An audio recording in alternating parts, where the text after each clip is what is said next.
안녕하세요. 월 1억 버는 행정사 박준규 행정사의 무엇이든 물어보세요 빡행입니다.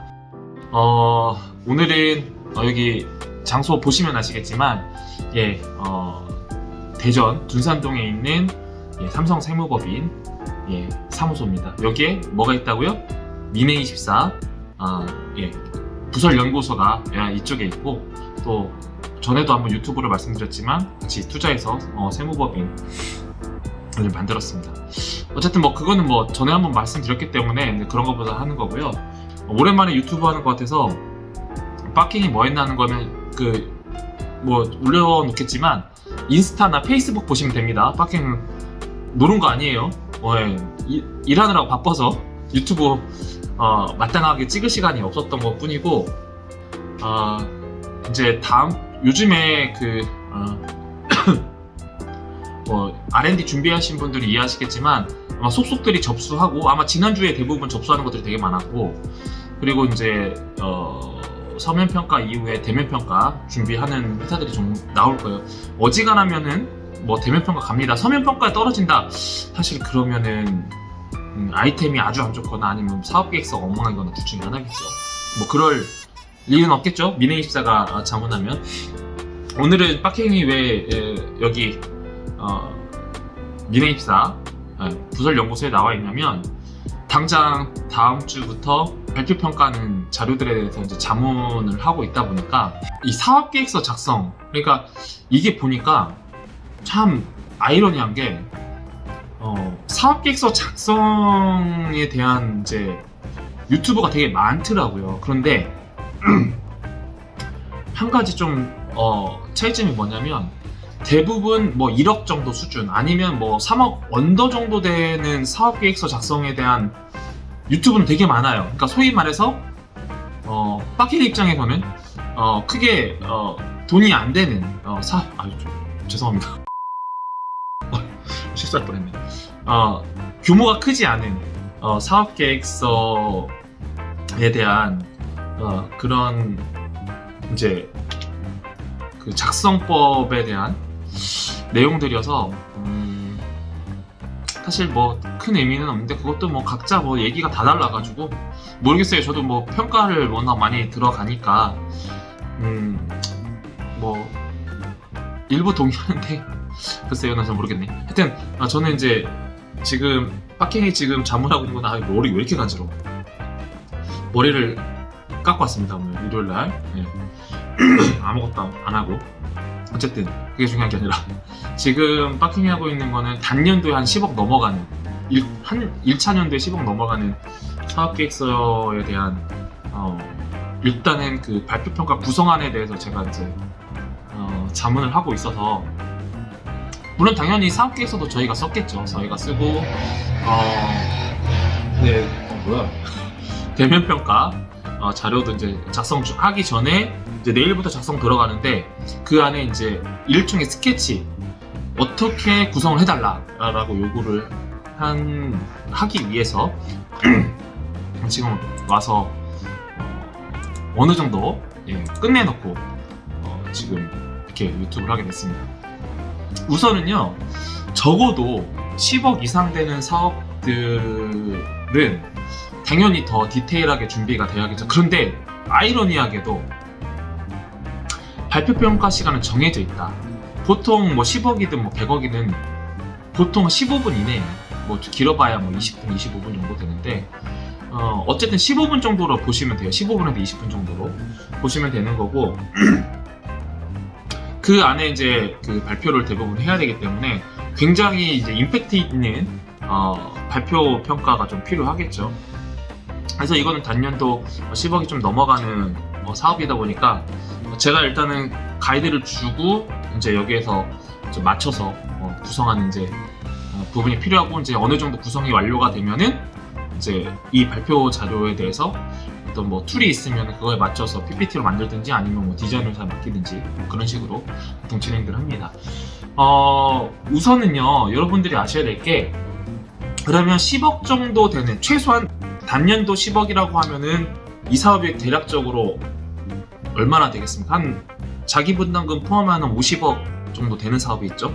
30억 그리고 이제 60% 그다음 40%는 자기 부담금으로 매칭하는 거니까 50억짜리 사업입니다. 네, 3년 동안 그렇게 이해하시면 되고요.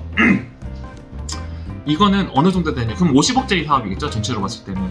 그러면 이 사업 같은 경우에는 한 빡행이 구성한 거는 약 한 50페이지에서 60페이지 정도 뭐라고요? 50에서 한 60페이지 정도 PPT를 구성하게 됐습니다. 그럼 15분, 20분에 저걸 다 발표할 수 있을까? 물론 50에서 60페이지라고 하더라도 정확하게 페이지 수는 말씀 안 드립니다. 그 이유가 있겠죠.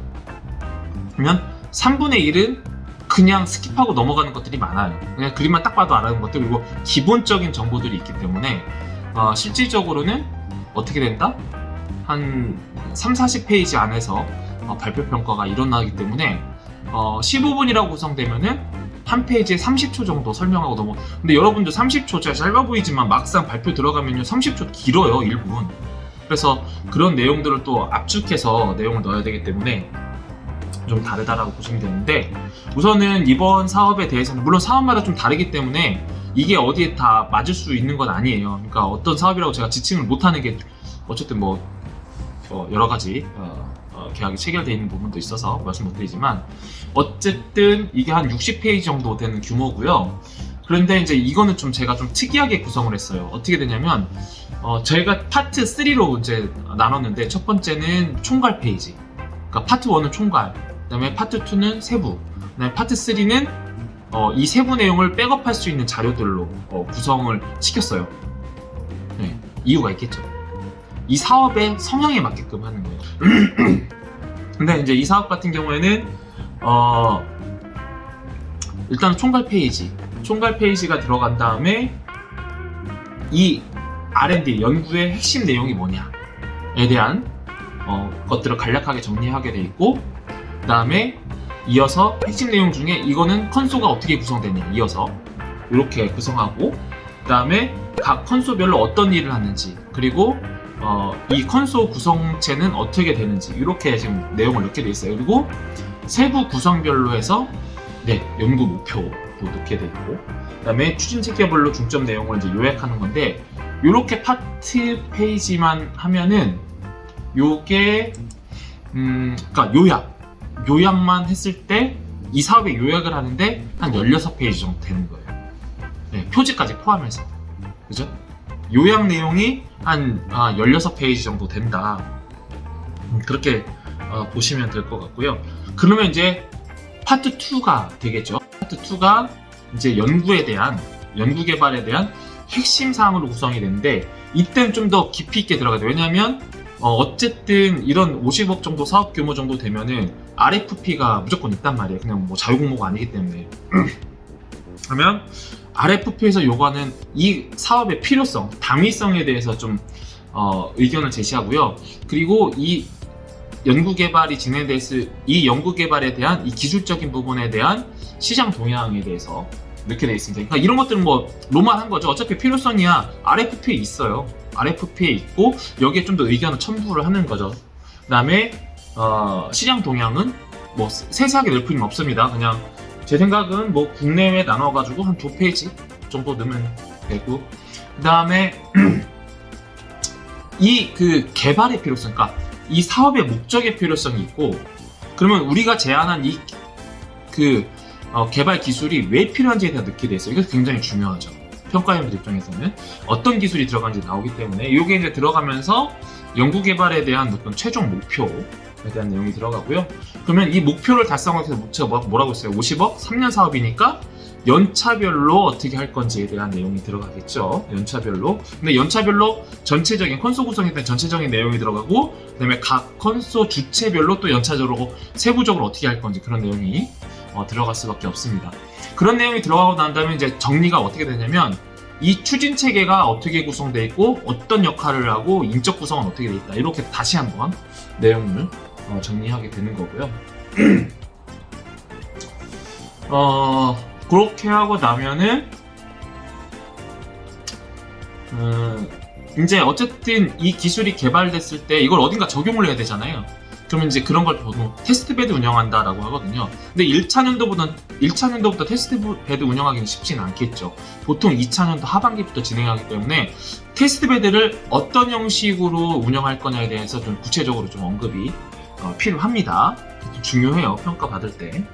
그렇게 되고 그 다음에 이제 이 연구 개발을 하면은 어떤 효과가 있다, 기대 효과가 있다, 이런 거는 더 기본적으로 들어갔는데, 기술적인 거, 경제적인 거, 사회적인 거, 이런 것들이 기본적으로 기대 효과로 들어갈 수밖에 없는 거고요.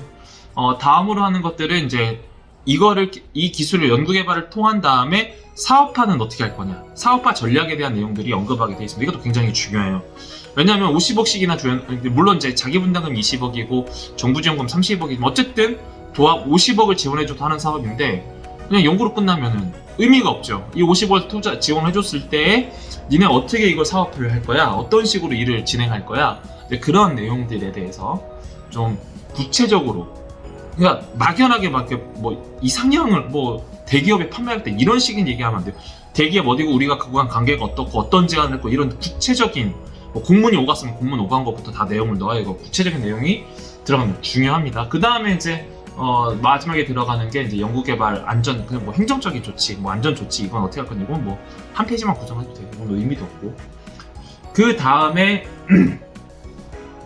들어가는 게 이제 연구개발 기관의 현황과, 그러니까 이 이제 R&D를 수행하기 위한 추진 체계가 있다고 했잖아요. 주관 기업이 있을 것이고, 공동 연구개발 기관, 또 용역사들이 있을 거기 때문에 이 연구개발 기관의 현황과 업무 역량에 대해서 또 따로 저는 뺐어요. 왜냐하면 이게 연구기관의 역량도 굉장히 중요한 과업이에요. 이 RFP를 저희가 분석을 했을 때는 기술 개발에 대한 내용도 당위성도 중요하지만, 이 기술 개발을 이뤄냈을 때 실제로 적용 가능한 여부, 그러니까 이걸 실제 적용 가능한자에 따라서 이게 이제 과제가 어쨌든 정리가 되는 그런 구조이기 때문에 저희는 연구개발 기관과 역량을 따로 이제 분리를 한 거죠. 근데 분리를 해서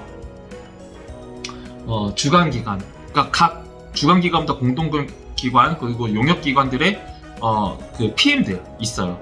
총괄 PM은 이제 주관기관의 PM이 총괄 PM이고, 나머지는 이제 각 기관 PM인데 그 사람들의 인적, 그러니까 이력사항, 경력사항에 대해서 들어가겠죠. 그럼 당연히 뭐만 들어가요? 학력 들어가고, 그죠?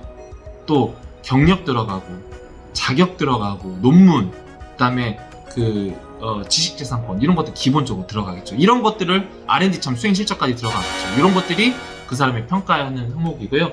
그 다음에 이제 이거를 메인으로 하는 수행사의 그 환경, 내부 환경, 기업 환경이 어떻다, 그런 내용이 들어갑니다. 그렇게 된 다음에 뭐가 들어가냐면, 또 이거하고 유사한 연구개발, 아니면 이거하고 좀 연장선상에 있는 개발들이 있었는지, 그런 내용들이 들어가고요. 이어서 이제 개발비를 어떻게 분담했다. 근데 개발비도 되게 중요해요. 그러니까 왜냐면 업무 볼륨에 따라서 연구비가 구성이 되는, 업무는 이만큼인데 예산이 이만큼 뻥튀기 돼 있으면 안 되잖아요. 당연히 그 볼륨에 맞춰서 하시는 게 좋다. 그랬을 때 저는 빡행은 이렇게 생각을 해요. 이제 제가 바라본 이 RFP, 그러니까 이제 제가 사업명을 알 수가 없어요. 알려드릴 수가 없어요. 왜냐하면 어쨌든 계약에 의해서 진행하는 거기 때문에. 근데 제가 바라본 이 사업은 기업, 이제 예를 들어서 기업이 그러니까 제가 R&D에 100% 한다고 하면 이 기업에 고려했을 때는 한 120에서 130% 정도 예산을 더 얹혀줘도 되는 그런 사업이다 보니까 그거에 고려해서 예산 분배를 하게 돼 있죠. 그리고 그것도 있어요. 여기에 공동연구개발기관 중에 정부 출연 연구기관이나 그 공공기관이 들어오면은 거기는 현금을 부담이 없어요. 이쪽 기업에서 다 부담해야 된단 말이에요.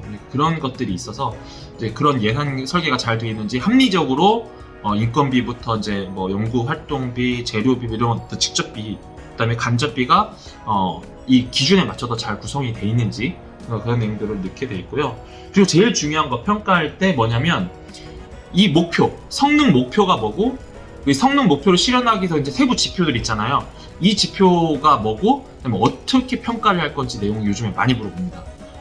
왜냐면 이게 성능이 개발을 했는데 기존 거보다 낮으면 안 되잖아요. 더 좋아지면 좋아져서 낮아지면 안 되기 때문에, 그런 성능 지표에 대한 목표치가 구성이 됐으면 평가하는 방법까지, PPT 진행할 때 뭐 예를 들어 평가 지표, 목표 이렇게 해서 쭉 제가 말씀드렸잖아요. 거기에 사업계획서에 몇 페이지 때 이렇게 표기해 주는 게 굉장히 중요해요. 그런 것들도 어떻게 표기해 주냐에 따라서 중요하다. 그래야지 평가인들을 보다가 사업계획서를 들어가서 볼 수 있다. 물론 이 정도 규모 되면요, 평가인들한테 이미 일주일이나 2주일 전에 그 전산에서 먼저 열람을 할 수 있게 해줘요. 그리고 중간에 궁금한 거 있으면 질문도 할 수 있게 해줘요. 물론 그런 사업도 있고 안 되는 아닌 사업도 있지만 이거는 열람을 할 수 있게 해주는 사업이라서 이 사업계획서 물론 내용을 다 보고자면 대부분 평가인들이 생각보다 많이 안 봐요. 발표평가 자료만 보고 와서 본인이 궁금했던 거 와서 질문해야지 하고 당일날 와서 본단 말이에요. 그러면은 그때 사업계획서 몇 페이지면 세부적인 내용은 사업계획서 몇 페이지에 있습니다 하면서 설명을 해주는 게 좋다. 그래서 이렇게 발표평가 페이지에 넣어드렸다. 그렇게 그게 이제 저는 파트 2로 구성을 했고요. 마지막으로 파트 3 같은 경우에는요, 연구개발 그러니까 수행을 위한 이제 요소 기술들. 그러니까 예를 들어서 이제 이게 시간이 없기 때문에 다 들 수는 없단 말이에요. 사업계획서 이거 지금 100페이지가 넘어갔거든요. 빡킹 했으니까 100페이지가 넘어가요.